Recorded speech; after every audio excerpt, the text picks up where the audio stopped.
ସାହାରପଡ଼ା ନିମ୍ନମାନର କଂକ୍ରିଟ ରାସ୍ତା ନିର୍ମାଣ। ଗୋଟିଏ ଦିନରେ ସୂଚନା ଫଳକ, ବାଲି ଫିଲିଂ, ମେଟାଲିଂ ଏବଂ ଚିପ୍ସ ଢଳେଇ। ଏଭଳି ଘଟଣା ଘଟିଛି କେନ୍ଦୁଝର ଜିଲ୍ଲା ସାହାରପଡ଼ା ବ୍ଲକ ବଡ଼ବିଲ ଗ୍ରାମ ପଞ୍ଚାୟତ ଅଧୀନସ୍ଥ ତିଳବେଡ଼ା ଠାରୁ ବାର୍ତ୍ତଣିଆ ପର୍ଯ୍ୟନ୍ତ ସିମେଣ୍ଟ କଂକ୍ରିଟ ରାସ୍ତା। ଏହି ସିମେଣ୍ଟ କଂକ୍ରିଟ ରାସ୍ତାଟି ଆର୍ଥିକ 2025-26ରେ 4,26,404 ଟଙ୍କା ବ୍ୟୟବରାଦ ନିର୍ମାଣ କରାଯାଉଛି।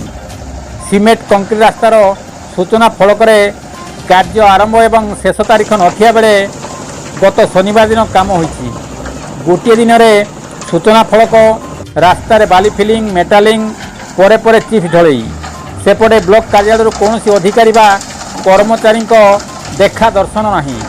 କିପରି ଗୋଟିଏ ଦିନରେ ସମସ୍ତ ପ୍ରକାର କାମ କରାଗଲା ଏବଂ ବ୍ଲକ କର୍ମଚାରୀଙ୍କ ଅନୁପସ୍ଥିତିକୁ ନେଇ ଏହି ରାସ୍ତାରେ ବ୍ୟାପକ ମାତ୍ରାରେ ଦୁର୍ନୀତି ହୋଇଥିବା ସ୍ପଷ୍ଟ ବାରି ହୋଇଛି। କିଛି ଦିନ ହେବ ଏହି ରାସ୍ତାଟି ମନରେଗା ଯୋଜନାରେ କାମ ହୋଇଛି ଏବଂ ସେ କାମ ମଧ୍ୟ ଜାରି ରହିଛି, କିନ୍ତୁ ଗୋଟିଏ କାମ ଶେଷ ନ ହେବାରୁ ଆଉ ଏକ ନୂତନ କଂକ୍ରିଟ ରାସ୍ତା ତରବରିଆ ଭାବେ ନିର୍ମାଣ ହେଉଛି।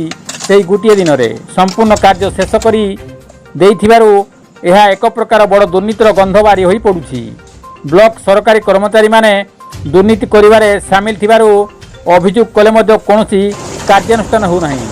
ଏଣୁ ଜିଲ୍ଲାପାଳ ଏଥିପ୍ରତି ଦୃଷ୍ଟି ଦେବାକୁ ଦାବି ହେଉଛି। ଗୋବିନ୍ଦ ରାଉତଙ୍କ ରିପୋର୍ଟ, କେଡି ନ୍ୟୁଜ୍ ଓଡ଼ିଆ।